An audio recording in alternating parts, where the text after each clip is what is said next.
Hello friends, welcome to my channel again. Uh, a series was going on of previous year question paper. We all are doing that of English literature.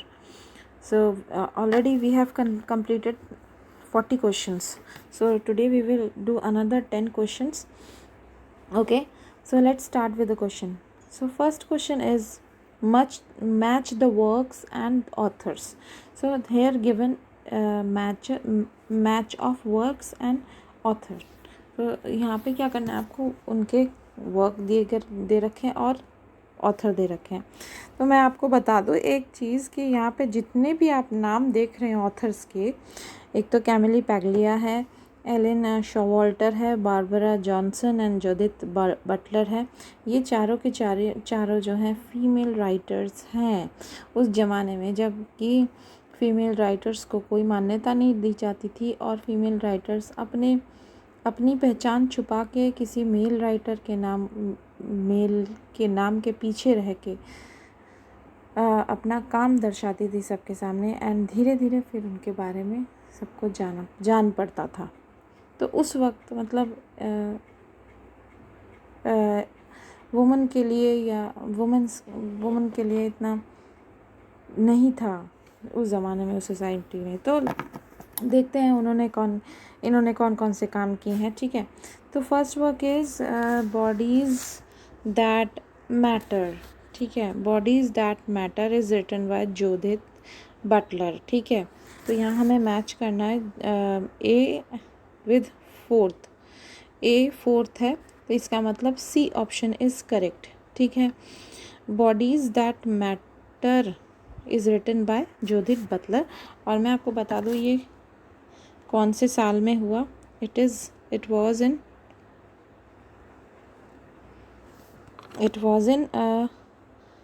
1993।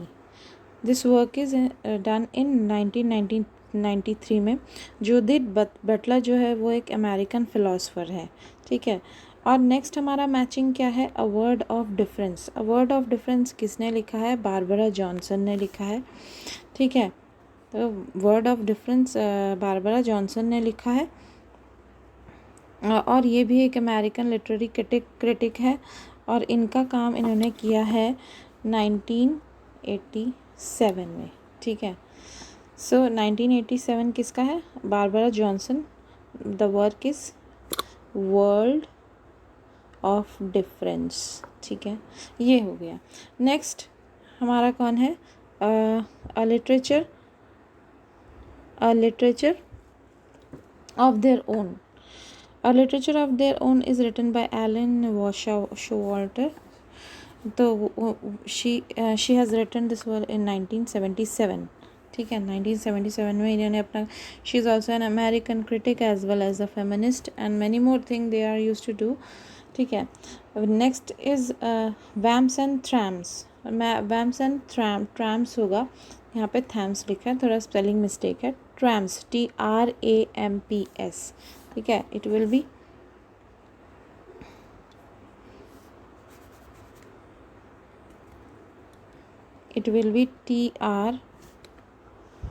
TRAMPS। This is the vams and thrams. ठीक है, ये जो मैंने सही करवाया।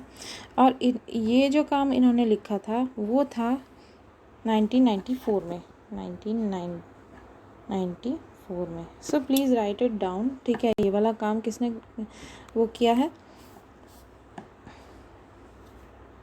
Camillo पैगलिया ने किया है ये वाला काम। ठीक है, moving on to the next question. Again, it's a match.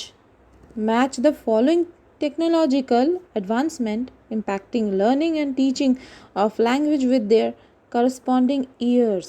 तो ये जो आप देख रहे हैं यहाँ पे टेक्नोलॉजिकल एडवांसमेंट आजकल जो इतना हो गया है, तो इनके ईयर्स बताने हैं। फेसबुक का हमें सबको पता है 2004 में होता है। ठीक है, तो ये इन्हीं सब चीज़ों में टीचिंग और लर्निंग में कितना योगदान दिया है ये हमें देखा, ये हमने देखा है और देख भी रहे हैं, लेकिन किस ईयर में ये भी हमें मैच करना है इसमें। तो अगर हम HTML ले, that is hyper text markup language, ये कौन से ईयर में हुआ था? इट वॉज इन 1991 में, ठीक है। ये किस साल में हुआ था? 1991 में। मतलब ए का होगा फोर्थ, ए का अगर होगा फोर्थ मतलब नहीं, ए का थर्ड होगा ना, 1991 ऊपर है, सॉरी। तो ए का होगा थर्ड, दैट मीन्स ऊपर वाला होगा, आई एम सो सॉरी, ये होगा, ठीक है। ए का थर्ड होगा और बी का streaming of video on the internet, वो होगा 1997 में, ठीक है। और नेक्स्ट है myspace.com इज़ डन इन 2003 में, then Facebook is on 2004। Clear everybody? So moving on to the next question. Examples of poetic compounding are found in the work writer. अब हम बताएंगे मतलब found in the work of which two modernist writers, ठीक है। To modernist, कौन से दो ऐसे मॉडर्निस्ट हैं जिनके वर्क में पोएटिक कंपाउंड दिखता है? सबसे पहले तो मैं आपको बता दूं कि what is a poetic compound, ठीक है। ये जो पोएटिक कंपाउंड है ये एक्चुअली है क्या? What is this? Poetic compound is जो कि है, जो मार्गरेट आर स्मिथ के द्वारा इन्वेंट किया गया था ये पोएट्री, ठीक है। इन्होंने ही बनाया था, इन्होंने ही सबसे पहले स्टार्ट किया था। एंड शी जो कि एक पोएट भी है और उन्होंने बहुत टाइप के पोम्स लिखे, unexpected snow and earthquake and these and that, ठीक है। तो इसमें क्या है कि मार्गरेट ने ये इन्वेंट किया था ये पोएम, और इसमें क्या होता है कि इसमें 5 स्टैंजाज होते हैं हैविंग 3 लाइन्स, हर एक स्टैंजा के 3 लाइन्स होते हैं, ठीक है। टोटल 15 स्टैंजाज होते हैं, ठीक है। तो इसमें क्या होता है, 2 मीनिंगफुल वर्ड्स ज्वाइन करके, हमने कंपाउंड वर्ड्स पढ़े हैं, ठीक है। क्या होता है उसमें, 2 मीनिंगफुल वर्ड्स ज्वाइन करके एक वर्ड बनता है। तो इसमें भी वही है कि वो जब टाइटल अपना रखते हैं, अपना जब पोम का टाइटल रखते हैं, वो भी वैसा ही वर्ड का होता है, कंपाउंड वर्ड का होता है। और जब हर एक पैराग्राफ जब एंड अप होता है तो उसमें भी लास्ट वर्ड जो होता है वो कंपाउंड वर्ड ही होता है, ठीक है। तो these word share a stem word which is taken from the title, ठीक है। उसके बाद इसका जो स्कीम है, राइम स्कीम है, वो AAB चलता है, मीटर 883 है, ठीक है। अब मैं बता दूं जो क्वेश्चन के अनुसार है हमारा आंसर, वो होगा James Joyce and Gerard Manley Hopkins, ठीक है।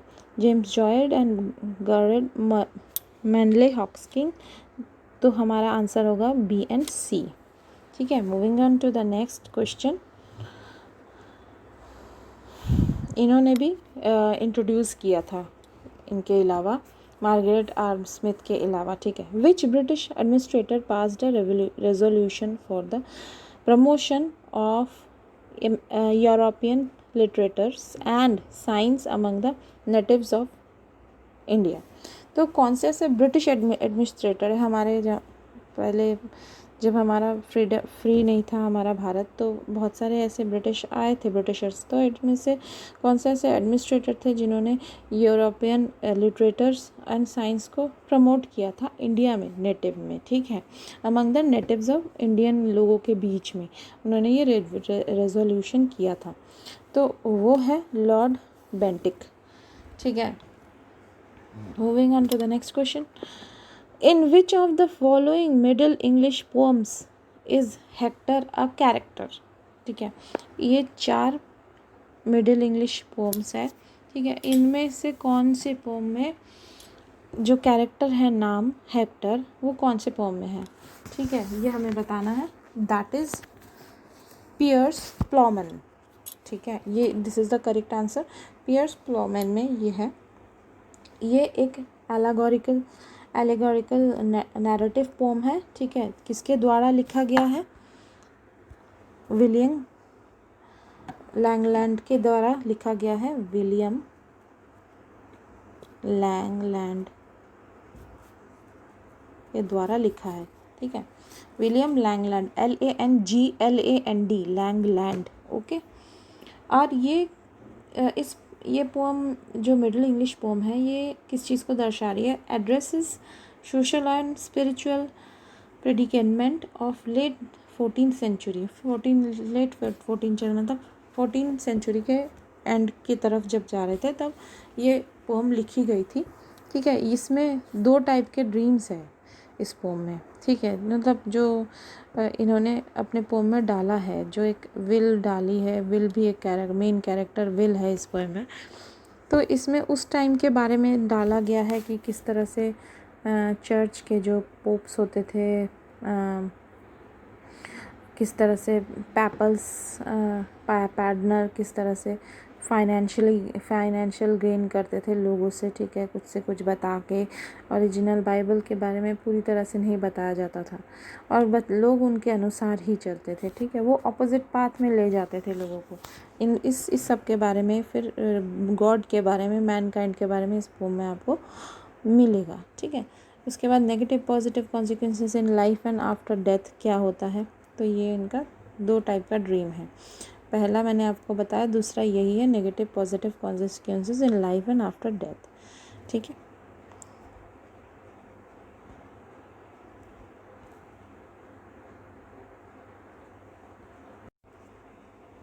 Which 2 of the following poems can be categorized as poems belonging to the neoclassical period of English literature, ठीक है।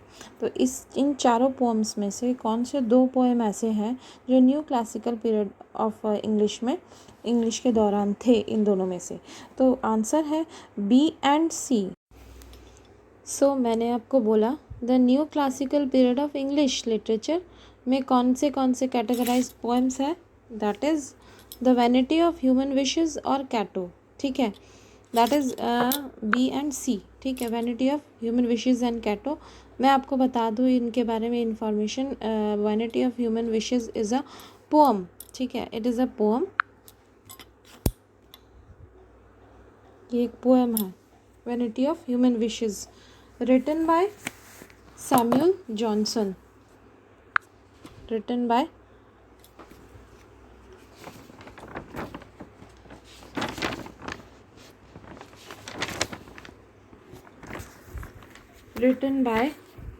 Samuel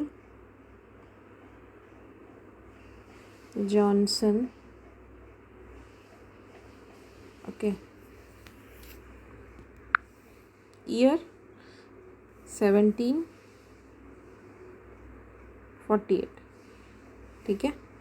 1748 में सैमुअल जॉनसन ने वैनिटी ऑफ ह्यूमन विशेस लिखा है। वो एक लेक्सिकन ग्राफर भी थे, एसेस्ट थे, ट्रांसलेटर थे, क्रिटिक थे, बहुत कुछ थे, मतलब they have a so many personality in their own field, ठीक है। उसी में से कितने सारे ब्रांचेस, अलग अलग ब्रांचेस बना के इन्होंने बहुत काम किया, ठीक है।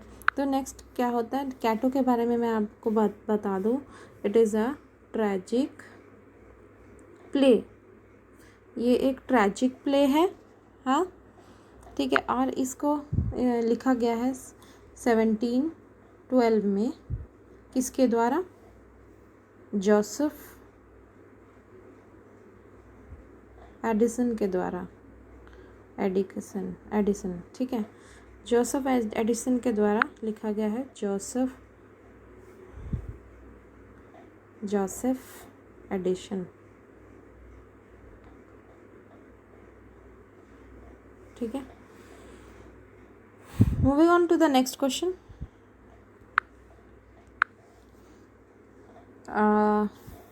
It is which of the following arrangements of prose pamphlets is in the right chronological order?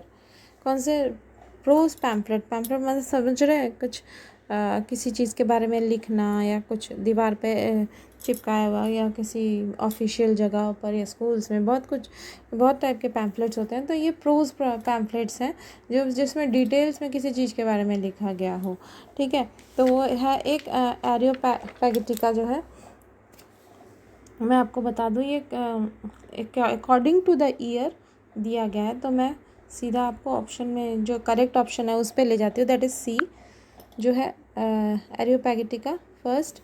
उसके बाद आता है शॉर्टेस्ट वे विद डिसेंटर्स। उसके बाद आता है मॉडेस्ट प्रपोजल। उसके बाद आता है reflection on the revolution in France. ठीक है, थोड़ा सा डिटेल में बता दूँ आपको, लिखते जाइए आप, यहाँ पे जगह नहीं है। पैगेटिका जो है, it is a speech bye mister John Milton के द्वारा लिखी गई है। और ये कौन से साल में लिखा गया है? 1644। ठीक है, जॉन मिल्टन के द्वारा क्या लिखा गया? Prose pamphlet, it is a speech. उसके बाद आता है शॉर्टेस्ट वे ऑफ डिसेंटर, ये एक पैम्फलेट है, डैनियल डेफो के द्वारा लिखा गया है 1702 में।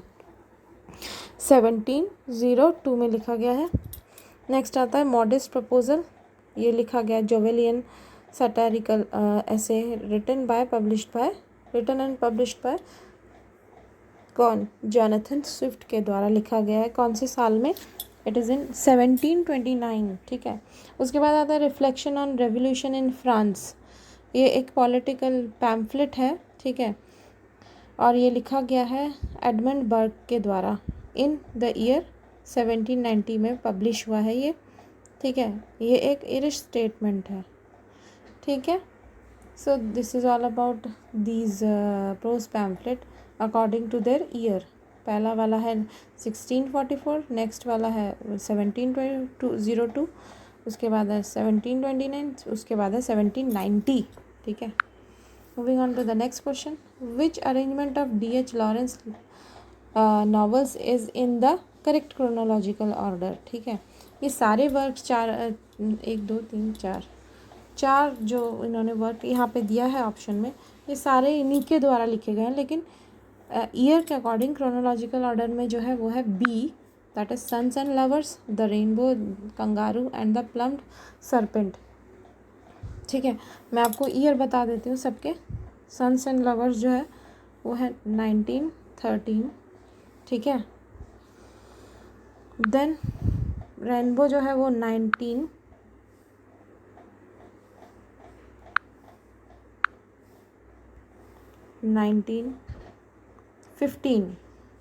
ठीक है, इसके बाद कंगारू है 1923। लिखते जाइए साथ के साथ। Then 1926,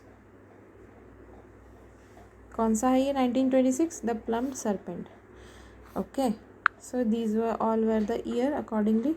Next is, which three of the following poets figure in William Dunbar's Lament for the Maker? ठीक है,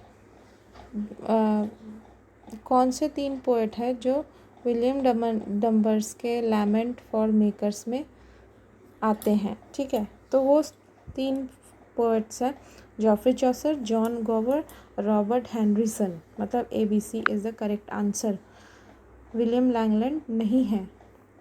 ठीक है, Geoffrey Chaucer, John Gower, Robert Henryson. Next question, match the author with the text.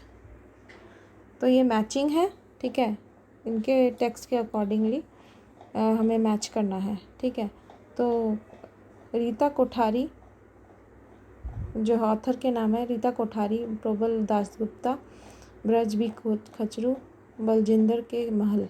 ठीक है, ये 4 लोग हैं। तो रीता कोठारी ने सबसे पहला, थर्ड वाला होगा ट्रांसलेटिंग इंडिया, पहले ये रीता कोठारी का टेक्स्ट है। देन प्रबल दासगुप्ता ने द अदरनेस ऑफ इंग्लिश। ठीक है, अदरनेस ऑफ इंग्लिश किया है। देन मतलब इसका ऑप्शन बी सही होगा, otherness of English. Then Braj B Kachru ने कौन सा किया है? The Indianisation of English. ठीक है, इन ईयर 1984 में। देन आता है बलजिंदर के महल, उनका काम कौन सा है? The Queen's English. ठीक है, ये एक डिक्शनरी है जो 2 लैंग्वेज में है, इंग्लिश और साउथ एशियन लैंग्वेज में। So these are the text that the author had given. ठीक है, and these are the matching. To today for all for today now. Okay. Take good care of your self. Share कीजिए, like कीजिए, subscribe कीजिए and take a very good care of your self. Okay, bye bye. See you in the next video with 10 more questions. Bye.